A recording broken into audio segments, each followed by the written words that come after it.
Salut à tous et welcome back to my channel, j'espère que vous allez bien. Aujourd'hui je vous retrouve dans une nouvelle vidéo et étant donné que j'ai pas eu le temps de faire l'intro, je vous la fais maintenant.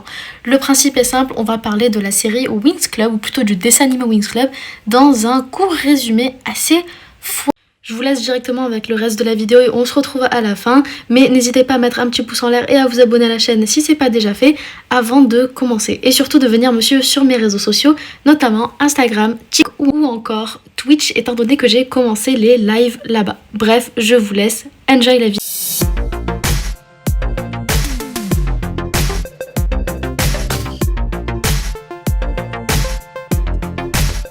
On se retrouve au début de l'histoire à Gardenia, une petite ville qui se trouve sur Terre où l'on va découvrir la jeune et dynamique Bloom. Celle-ci va aller se promener dans un petit parc accompagnée de son lapin bleu. Oui, bleu. Déjà là, on sent que c'est pas normal.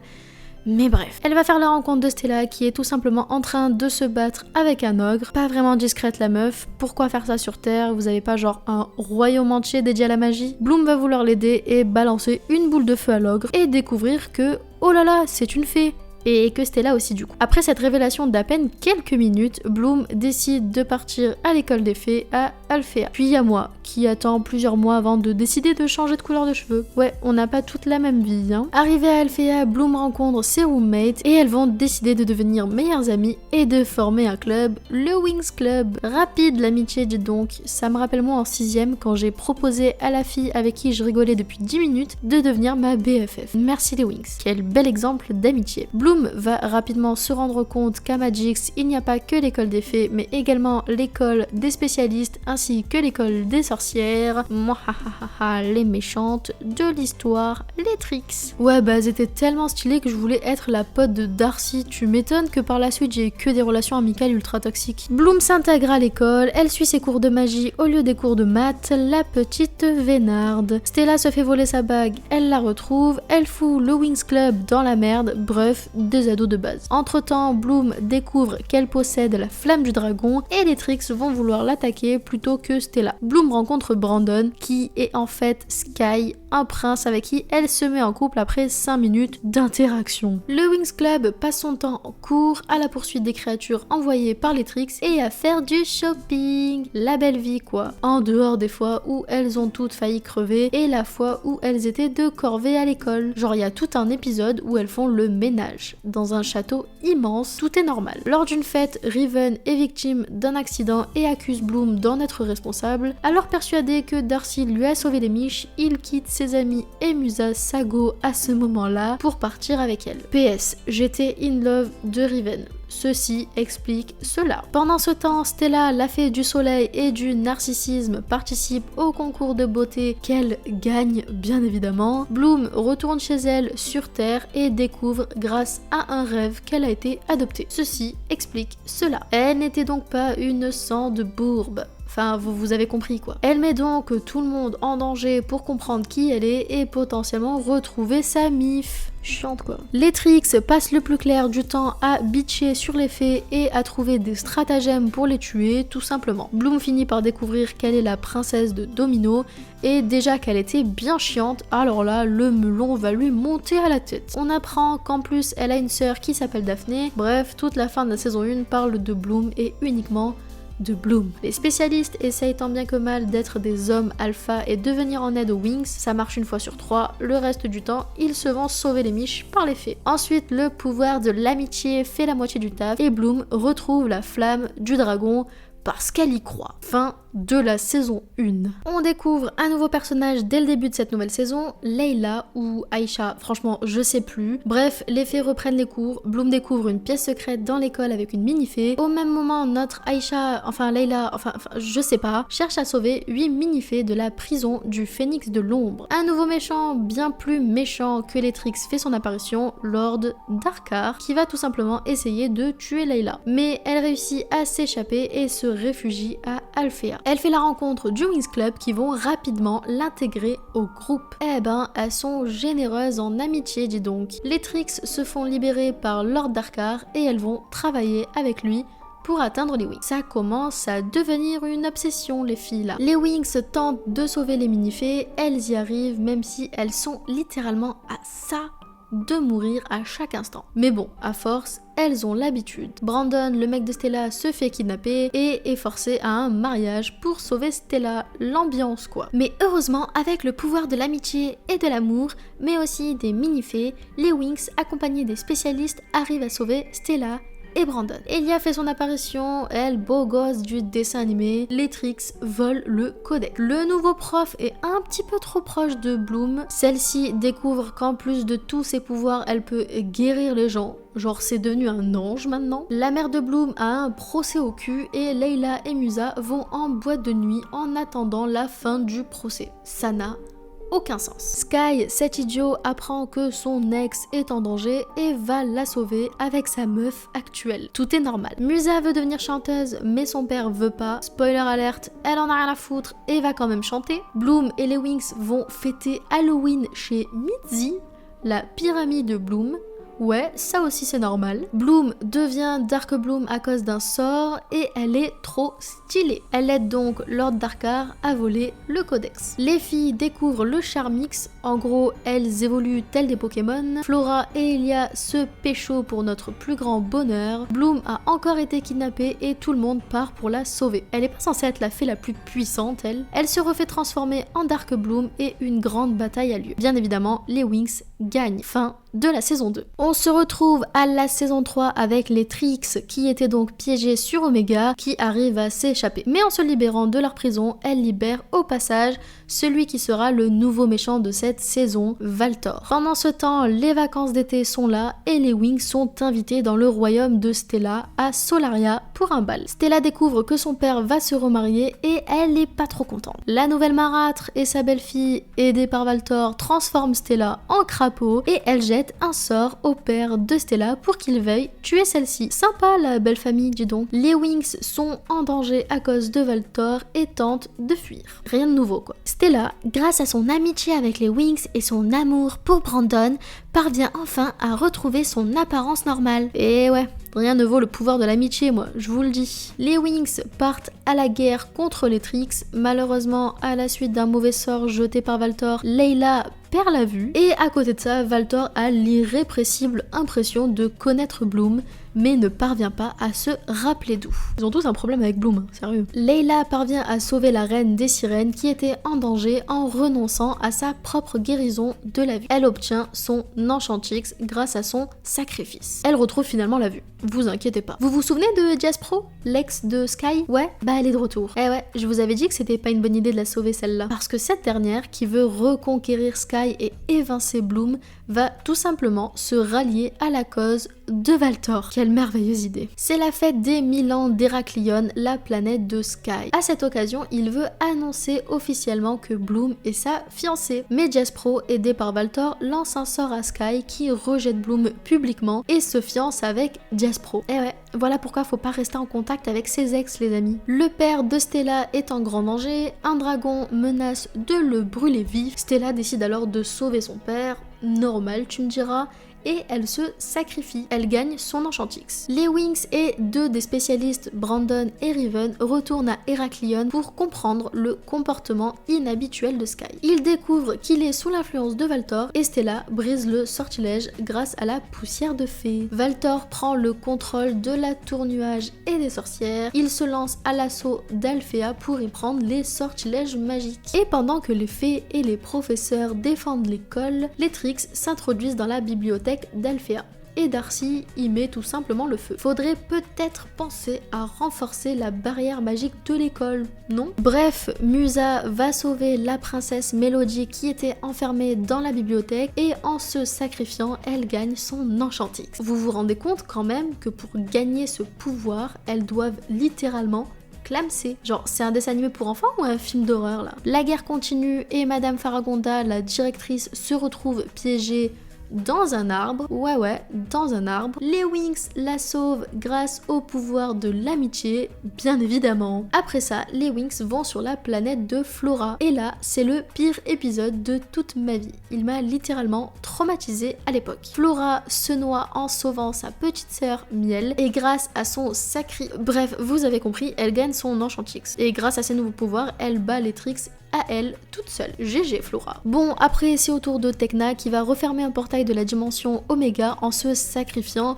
et oh là là magie, elle gagne son Enchantix. Mais Miskin, elle se fait quand même aspirer dans le portail juste avant qu'il se ferme. Après la disparition de Tecna, les filles baissent les bras et abandonnent le Wings Club. Tu m'étonnes, quand il s'agit de sauver Tecna, il n'y a plus personne. Mais pour sauver l'autre Jazz Pro, là, tout le monde était là. RIP Tecna, elle était ni aimée des spectateurs ni de ses copines. Heureusement, Timmy est là et il va tout faire pour retrouver Tecna. Bloom va sur une planète du nom de Pyros pour gagner son Enchantix. Bref, c'est un peu la quête du pouvoir cette saison. Le Wings Club finit par retrouver Tecna. Merci Timmy. Valtor continue de saouler tout le monde dans sa quête du pouvoir absolu et de sa boîte d'Agador. Stella fait tout pour arrêter le mariage de son père avec l'autre marâtre et elle réveille son père de son enchantement. Bloom n'a pas reçu l'entièreté de son Enchantix. Ah la honte. Elle n'a donc pas tous ses pouvoirs. Les autres filles tentent d'arrêter Valtor et elles vont devoir gagner plusieurs épreuves pour le vaincre. Entre-temps, Valtor donne un nouveau pouvoir au Trix, un genre de contre-Uno, le Désenchantix. Ouais, ils se sont vraiment pas foulés pour le nom par contre. Le pire, c'est que les Trix abandonnent Valtor quand elles se rendent compte qu'il est sur le point de perdre. Ah la honte. Et évidemment, gros fight à la fin de la saison pour tuer Valtor. Spoiler alert, Valtor est vaincu et les Wings font la fête pour célébrer ça. Fin de la saison 3. Et commence la saison 4. Les Wings ne sont plus étudiantes et ouais, dans la saison 4, elles deviennent professeurs à Alphea. Et un nouveau méchant, ou plutôt deux nouveaux méchants, font leur apparition. Les sorciers du Cercle Noir. Ces sorciers sont à la recherche de la dernière fée pensant que c'était Bloom. Mais ils se rendent vite compte qu'il s'agit en réalité d'une autre fée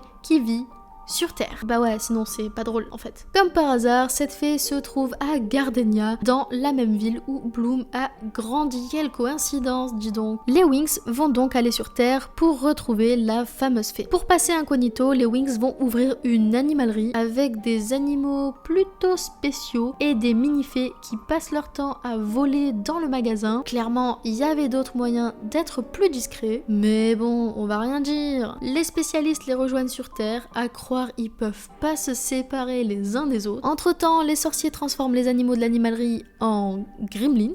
Littéralement, les Wings se font sauver de la mort par les spécialistes et Brandon devient le nouveau crush de Mitzi. Il manquait plus que ça. Les Wings finissent par découvrir qui est la dernière fée sur Terre, une serveuse du nom de Roxy. Et grâce au pouvoir de l'amitié, non, je plaisante, grâce au pouvoir de la croyance que Roxy aura envers les filles, elle va leur permettre d'accéder à une nouvelle transformation, le Bellivix. Là aussi, clairement, ils se sont pas foulés sur le nom. Les Wings vont devoir protéger Roxy des sorciers du Cercle Noir. Bloom re-rencontre un ancien pote de son ancien lycée humain, Angie, et Sky est jaloux. Roxy se fait posséder par un artefact ancien, le Cercle Blanc, qui cherche à se venger des sorciers du Cercle Noir. À côté de ça, Musa va tout simplement signer un contrat dans un label de musique. Ouais, c'est tout à fait normal ça aussi. Riven joue au gros con par jalousie, comme d'habitude, vivent les relations toxiques, et Musa le quitte parce qu'elle ouvre enfin les yeux sur ce con. Enfin, elle va vite se remettre avec, mais vous avez compris. Les Wings essayent de rendre la foi en la magie aux habitants de Gardenia, genre pourquoi faire? Ah oui, le Bellivix. Quel acte désintéressé et tout à fait honorable.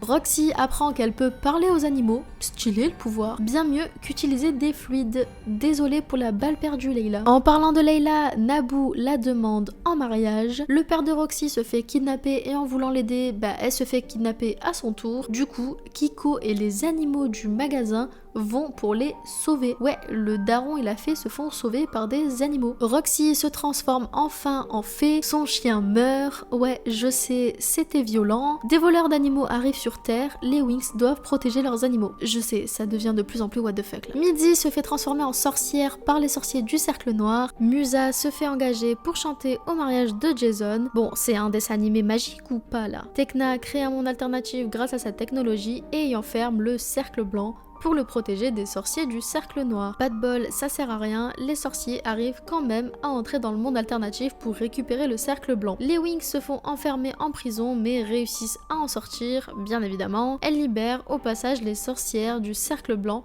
qui cherchent vengeance. Gardenia est transformée en une jungle immense. Tout est normal. Les Winx doivent se battre contre les sorcières du cercle blanc en plus de ceux du cercle noir. Quel bordel, mon dieu. Les filles se font enlever, elles se sauvent, se refont kidnapper, bref, c'est la routine quoi. Le cercle blanc finit par écouter les Winx et renonce à leur vengeance pour protéger la forêt. Musa redonne une chance à Riven, ouais je sais, ça sort de nulle part. Les Winx créent un groupe de rock, ça aussi ça sort de nulle part. Les Winx prennent en pitié les sorciers du cercle noir et leur proposent de l'aide après avoir découvert que l'un d'eux est malade. Non mais elles sont débiles ou quoi? Bref, les sorciers se rendent, va comprendre pourquoi, sûrement dû au pouvoir de l'amitié. Une nouvelle fée menace de transformer la terre en glace, elle aussi va savoir pourquoi, les Winx la combattent et gagnent le Lovix. Attendez, on en est à combien de transformations là? Roxy n'ayant pas le Lovix est mal en point à cause du froid. Une nouvelle fée, Nebula, fait son apparition et veut détruire les Winx, ou alors que celle-ci accepte de lui rendre les sorciers du cercle noir. Attendez, il y a combien de méchants dans cette saison au juste? Bloom gagne face à Nebula,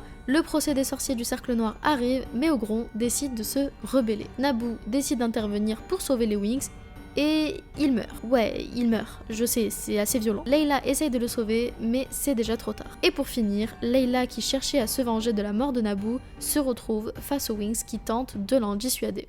Fin de la saison 4. Je rappelle tout de même qu'entre les saisons, il y a eu plusieurs films qui sont sortis, dont on ne parlera pas dans cette vidéo, donc je vous invite à aller voir directement sur internet de quoi il s'agit. On arrive donc à la saison 5 et accrochez-vous parce que c'est de plus en plus what the fuck. Tritanus, le cousin triton de Layla, ouais, un triton. Je comprends toujours pas pourquoi Layla est la fée des fluides et pas de l'eau, mais bref. Tritanus, nom extrêmement populaire chez les poissons, tente d'assassiner son frère jumeau Néréus pour prendre sa place en tant qu'héritier du trône. Pour cela, il est emprisonné. Mais en prison, il rencontrera bien évidemment les Trix et tombera sous le charme de Icy. En même temps, regardez-moi cette beauté, qui ne tomberait pas sous son charme. Au même moment, sur Terre, un bateau fait couler du pétrole dans les profondeurs de l'océan. Et ayant ingéré de la pollution en provenance de la Terre, Tritanus se transforme en monstre et se libère, ainsi que les Trix. Et ouais, quand on vous dit que le pétrole ça fait des dégâts, faut que ça soit un dessin animé qui nous le dise quand même. Pour pouvoir le combattre, les Winx, qui d'ailleurs se sont vachement vite remises de la mort de Naboo,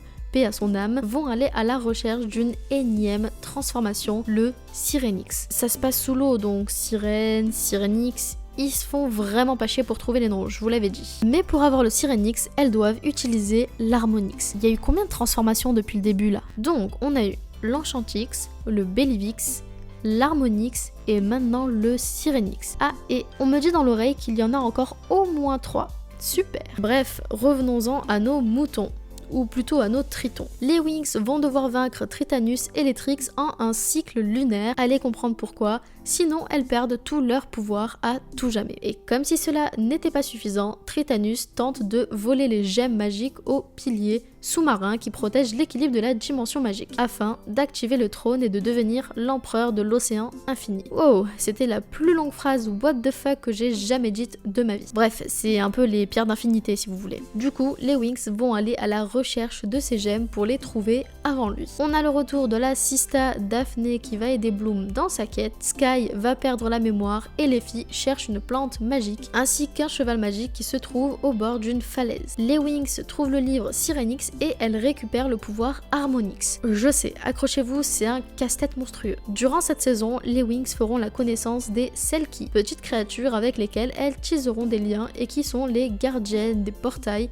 reliant les océans de la dimension magique entre eux. Les Winx vont résoudre les problèmes de pollution grâce au pouvoir de l'amitié et de la musique, et c'est pas une plaisanterie. On apprend que la seule personne capable de vaincre les Winx, c'est Daphné. Voilà pourquoi il ne faut sous aucun prétexte faire confiance à sa mif. C'est n'importe quoi. Bref, entre deux recherches de gemmes, Stella reste Stella et participe à un concours de mode, oui, tout à fait, et pendant qu'elle défile, ses copines sont à ça de mourir. Voilà, la routine quoi. Noël arrive et Icy croit que c'est un nouveau pouvoir. Ouah, si elle sait même pas ce que c'est Noël, j'imagine pas l'ambiance à la maison. Ah ouais, et entre temps Daphné se fait kidnapper par Tritanus et pendant ce temps, un concours de motards a lieu à Alphea. Je sais plus quoi dire, voilà, je sais plus quoi dire. Les parents de Bloom se font attaquer, je parle bien évidemment des vrais parents biologiques de Bloom. Oui, parce qu'elle les a retrouvés dans un des films. Bref, les Winx font un peu de volontariat sur des plages de Gardenia. Oui, je sais, le déroulé des épisodes n'a plus aucun sens. Le père de Stella a subi une attaque et est en train de clamser. Et pendant ce temps, Darcy et Stormy tentent de la mettre à l'envers à Icy. Tecna et Chimmy partent en date parce que Tecna a sauvé les Winx. C'est vraiment la cruche du groupe, elle, hein. Il faut qu'elle les sauve pour que ses potes lui organisent une sortie, quoi. Bref, tous les royaumes se liguent pour vaincre Tritanus. Pendant ce temps, Flora gagne son Syrinix et veut l'utiliser pour apprendre l'écologie aux humains. On lui dit ou... non ?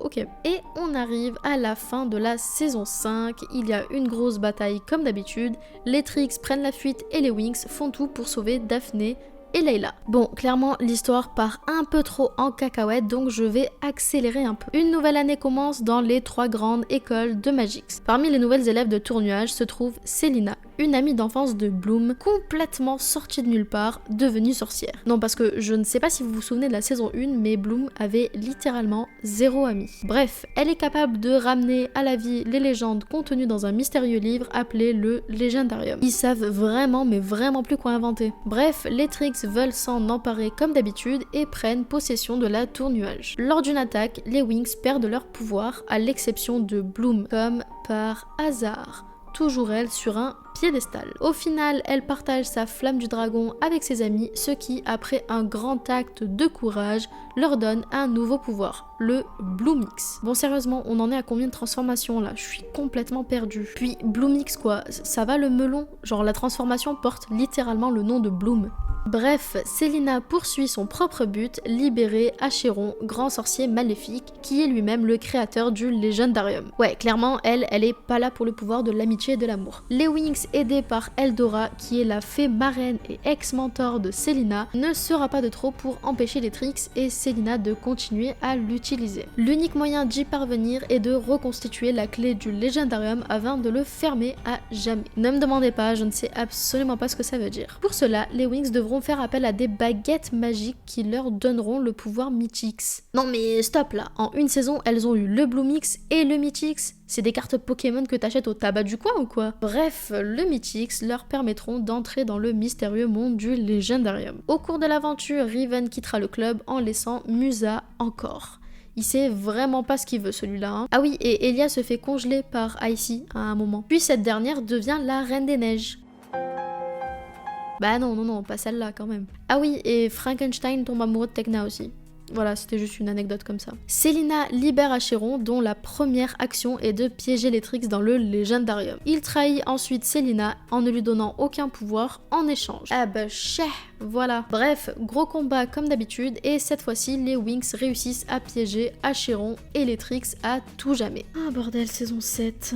Bon, saison 7, bordel, ça se termine quand? Le Winx Club est à nouveau plongé dans une aventure semée d'embûches et de rebondissements. Cette fois-ci, les Winx seront accompagnés de leur ancienne amie qui étudie actuellement à Alphea, Roxy. En effet, une fée transmorphique machiavélique et sauvage du nom de Kalshara et son frère Braphilius tentent de capturer les animaux féeriques et ainsi avoir leur magie. Avec l'aide du pouvoir Butterflix, tuez-moi par pitié. Donc, pouvoir obtenu en prouvant leur respect de la nature grâce au sauvetage d'animaux féeriques, les Winx vont se battre pour assurer leur sécurité en voyageant dans le temps grâce aux pierres de mémoire que leur a donné Madame Faragonda. Mais en fait, les Winx, c'est les Avengers, c'est ça? Les Winx développeront chacune un lien très fort avec un animal féerique, ce qui les mènera notamment au pouvoir Tinix, qui leur confieront par la suite. Bref, elles réussissent à avoir accès aux différents mini-mondes, elles protègent la magie sauvage, les Trix s'échappent pour la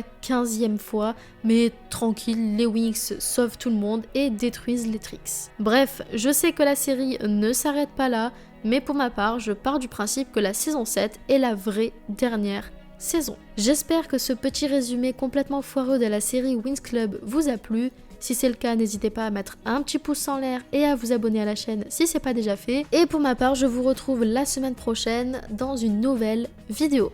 Bisous!